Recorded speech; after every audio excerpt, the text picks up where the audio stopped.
Thanks for tuning into the Three Circles Living podcast, where you can learn how to improve your life.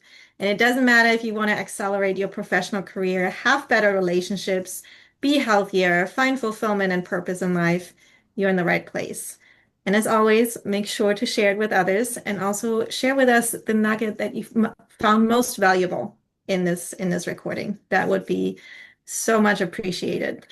And today we're actually going to speak about that relationship part and how communication is such a big part of it, but it goes beyond of probably what you think. And it's really, really exciting because I have quite a bit of experience with that communication part and relationships and a lot of misunderstandings for different reasons. But I wanted to start by actually asking the audience if you ever felt like you were in a conversation and when you walked away, you were like, what the heck happened? Like you didn't feel heard, or you felt like you were misunderstood, you didn't get your point across, you didn't understand what the other person was saying or wanted to what their point was. And I would love for you to answer that, but I can tell you, you're not alone if you feel that way. I think we all have felt like that. And I think it doesn't matter what relationship it is, if it's at home in your personal life, if it's at work, with your friends, community, if you play a part in your community, those issues stem from gaps in that interpersonal communication. And that's what we want to talk about a little bit more. And I know it's a big topic and there's a lot to talk about, and we could fill endless episodes on this. But today we wanted to give you a bigger picture of why it's so important and why you should actually take a second and reflect on this. You just asked that question. By the way, I really like the giant glasses you had on a second ago. I Here. think you should rock them. There you go. Rock those things. Yes. Um, it's not like, do you ever have that happen? It's how many times a day does that happen? How many times a day does it happen in work? How many times a day does it happen with a client? How many times a day does it happen? Oh, how many times a day does it happen in your family? That's like, I mean, it's all the time, right? It's like there's a simple reason for it. I mean, yeah, I don't know if we'll get specifically to the whole concept of the communication gap today, because I don't know where we're going to go. We're going to talk about this topic. I mean, we could go the next year on the people skills area, and it would be of value for anyone, not just to hear insights about it, but it's an area where people need to skill up because we're not taught this stuff, which is crazy. When you think about it, the most important thing that you can possess are people skills, because everywhere you look, there's people, right? Relationships are really all we have. Everything else is on loan, right? The house I'm in it now, right? I mean, at some point I won't be in it. Why? Because it'll be somewhere else and I'll be gone. But all we have is is people. And if you think about the workplace, your most skilled, technically skilled people, they work for people who have the best people skills. Always, right? Because it doesn't matter how technically skilled you are, if you can't get along well with people and you can't navigate all the different kinds of people there are, then you're never going to advance to a situation where you're going to be managing and directing and leading people. That's just, well, if you do, it won't last very long or you won't be very effective. It's such a big, important topic. And, I'll give you a couple of stats that I dug out from some content that I did relative to the impact on business. Because if you were to look at what the impact of poor communication in business is, well, you could come up with an enormous amount of very specific things that happen day to day. But if you just take a look at it from a macro perspective, 70%, these are from research studies, 70% of business mistakes are from poor communication. 70%. 90% of stress in the Mhm. workplace is from poor communication. There was a study done in 2017 that poor communication, the cost of poor communication in North America and Europe in the corporate world is $11,000 per year per employee. So, it's funny when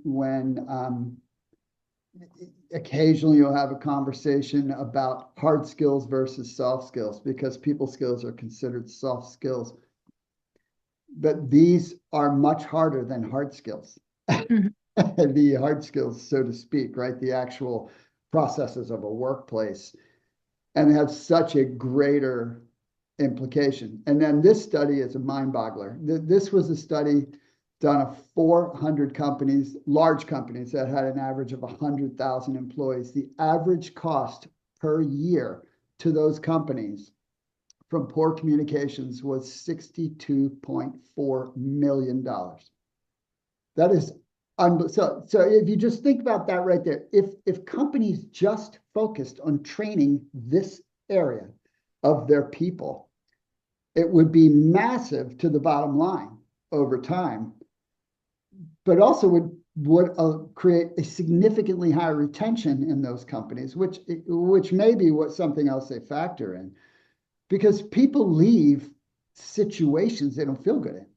And Mhm. that comes from the interactions with the people, typically, right? Yeah. So anyway, I just threw business stuff in there. We started with relationships, but it gives you an example because it all funnels back to the human and and the skill level, right? Mhm. Because just because we know how to talk doesn't mean that we know how to communicate. We are not taught true interpersonal skills. It's one of the most important core competencies that you can learn. And there are a lot of core competencies that we are not taught. Interpersonal is one area of them, and productivity skills is another area. And inside of that are multiple skill sets, multiple areas that we don't get taught in our educational systems. And we wonder why someone will walk into a new job who's just come out of college, for example, right? And they're going to get taught the skills of that job, but they're rarely going to be more than 30 to 40% of the capacity of what they could do. And they're going to be incredibly uncomfortable because they don't have the underlying core skills to deal with people and they don't have the underlying core skills to properly use their time. And so naturally, they're going to feel like a fish out of water. I mean, it just makes perfect sense.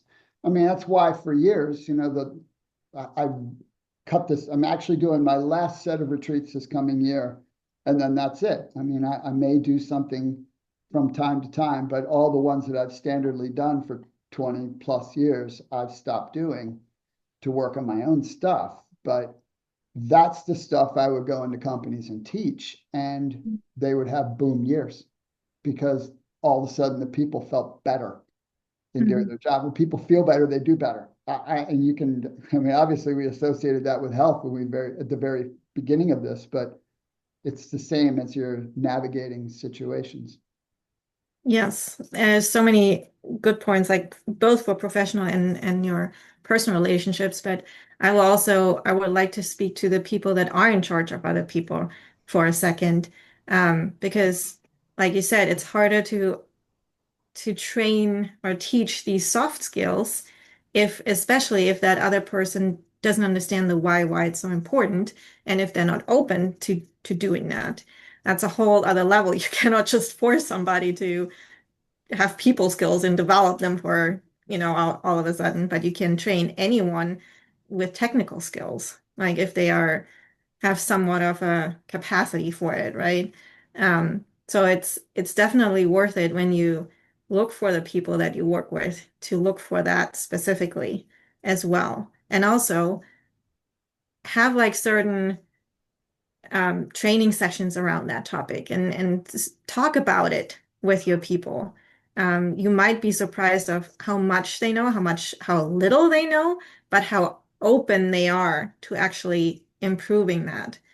So I just wanted to throw that out there because I actually had a conversation with an employee this morning about just that. So, and he was very thankful for it that I brought it up because it sparked some ideas for him and what to work on, right? And like you said, when they feel better, when they also feel appreciated when you point this out and help them in that regard, because that opens up so many other things for them as well and for yourself. Yeah, So, if you don't know, you don't know, right? Just like when yeah. you know, kind of thing. People aren't aware of this. They're not aware that they're not skilled in this. How would you, what make you think that, well, I'm not skilled with talking to people, because you do it your whole life, right? So it, until they're exposed to exploring it and digging down into it. Like Chris, if I ask you this question, what were your three biggest influences in learning how to communicate growing up? Well, the people around me, so my family and the school I went to and my friends. Okay, so think about that, right? Hmm. So think about how limited that is, right? And since all of us, right, we all are raised in households where we are fostered by parents who love us, but that doesn't mean they know how to properly communicate certain things or handle certain situations, right? So I grew up in a household where if you did something wrong, made a mistake, you got the silent treatment, Mm. right? And so how do you think that affected how I engaged my most important relationships as I got older? What did I naturally do? I did what I learned. Same, I yeah. learned that don't work very well. Right? That's not a great strategy, right? So I grew up learning not to speak up. I grew up learning not to be direct. I grew up learning not to confront things. So Mm. those are not good recipes for being a productive human being, right? Those are all avoidance Mm. behaviors, right? That are just skill oriented, right? And you know, here's another thing. If you're to categorize, and this, you know, I ask you these questions because these can apply to any listener, right? How did what you learn when you were growing up, right? Because that establishes your baseline, right? Mm. That's what you operate with. And then you learn to tweak it a little bit as you go. How did that help you? How did it hurt you? And where did it create limiters for you?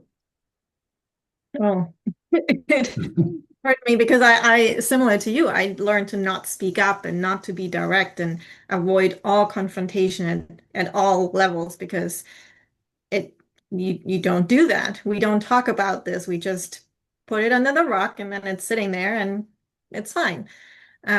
So I didn't know how to communicate. I didn't know how to speak openly about that I have a voice and that I could have an opinion too and actually voice that. So that limited me, I think, in the first half of my career because I didn't speak up. I didn't have confrontations about, speaking about being evaluated in the right way, um, speaking up about opportunities that I'm interested in, and other things like that. So I think it really limited my potential in the end because nobody else is gonna just come up and say, "Oh yeah, Christina, let's do this." Like you look like somebody that could do this, or I think you could. Nobody's gonna do that if you don't say it or speak up for yourself. Yeah, and then extrapolate that, right? So, you know, you've done a lot of development in the last 10 Mhm. years, right? And your career reflects that, and the things you've accomplished reflect that. And now you don't do that, right? Could you do that in leadership? No, right? No. Not if you want to lead people effectively, not if you want to have good people, right? Because good people will leave a bad leader all the time, right? That's, Mhm. a matter of fact, that's a primary reason people leave companies. They people say, oh no, it's for more money. No, it's not. I mean, that's like sixth or seventh on the list. People generally will leave the leader first. That's the first thing that will cause them to leave. And this topic is one of the primary reasons they'll leave. It is obviously there can be other behavioral issues or styles, but it's generally this, right? So how can you be in a leadership position and not properly know how to, when you use the word confront, right? In leadership, the proper word is carefront, right? It's Mm. to address the issue from the right heart. It's not just to confront it and say, why were you an idiot and you did this? Which is what an unskilled person might do, right? Yeah. Because they're operating on emotion and they don't know any better. Instead of saying, well, this is a human being, they're not the mistake. They're a human being that made a mistake. And in fact, maybe that mistake was my fault. I'm not even sure if it's their fault they made that mistake. Maybe I didn't give them room to ask a question. Maybe I didn't train them properly. Maybe I didn't give them, enough support. Well, but that's not what people generally do, right? They without Yeah. skills, they just bulldoze, bulldoze and create a problem. And then when you look at, so you already have this base of, because we are going to touch the communication gap today, just touch it, because it's such an amazingly important concept to grasp. But you already have a population that is unless you're going to a very specific type of schooling, right, where this stuff is part of the curriculum, which is highly unusual, Mhm. um, that is already not getting trained or taught, right? Like listening, which is one of the most important skills you could possibly have. That is not taught anywhere in any curriculum as a general rule, right? That's it's just one of the core competencies that make up interpersonal skills. But you have that situation which we're all party to, right? Whatever our environmental factors, our culture, our geography, our family, the environment we're in, the school we go to, all that stuff, community. But then you drop technology's advance on Mm. top of that. And when I was growing up, if if you were dating someone and it wasn't working out, you talked about it, right? Even if you didn't know how, because it was hard, but you talked about it, right? And you might agree to go your separate ways or whatever. Then you got text. I'll just text it, right? Text it's a wonderful tool. It's not a very good teacher because text doesn't teach you, right? Any type of written communication that removes you from the experience of the in-person situation, right, doesn't teach you how to navigate a conversation in the right way. Because if you text something, one, you're not in real time. So you're not having to manage the emotions you have and the other person has in the moment, which is a major, major part of becoming good with people, right?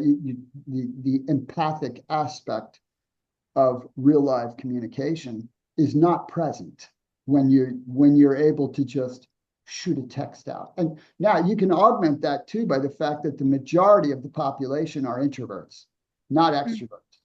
And an introvert's tendency is immediately going to be anyway to avoid, to avoid having spotlight, to avoid being in those kinds of conversations until they've developed some skill. So now you've given an introvert a way to not have to learn something, Mm. right? And you've given an extrovert a tool that they can just blurt out as much as they want, whatever they want, whatever on the top of their head, without even worrying about what the heck it's going to do to this human being in front of them. And so Mm. this advance of technology has actually made this issue substantially worse and led to people being less confident, less comfortable around other people. And it's highly unfortunate. Yeah, and they're missing the context around it too. Yeah. Because with text or with any technology, it's like, oh, I quickly like send that, but there's more to it most of the time that you're now missing, and you're now running the risk of like possibly damaging that relationship, or like not having a relationship to go off on anymore. Um, because there's so much more. to it. It's not it's the intent, it's the language, it's the clarity, it's the body, the tone, everything that you cannot hear in anything written, Right, right? right. So the whole idea of the communication gap is multiplied and exacerbated by written communication, right? Because it doesn't matter the spirit or the intent in which you're writing unless you are masterful at crafting something, right? Because the other person's going to read it through wherever they are. And you're not going to possibly put enough in there to create the exact context.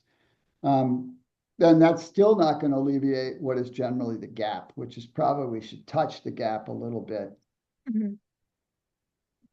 before we finish today's episode. Yeah, I know we're running out of time.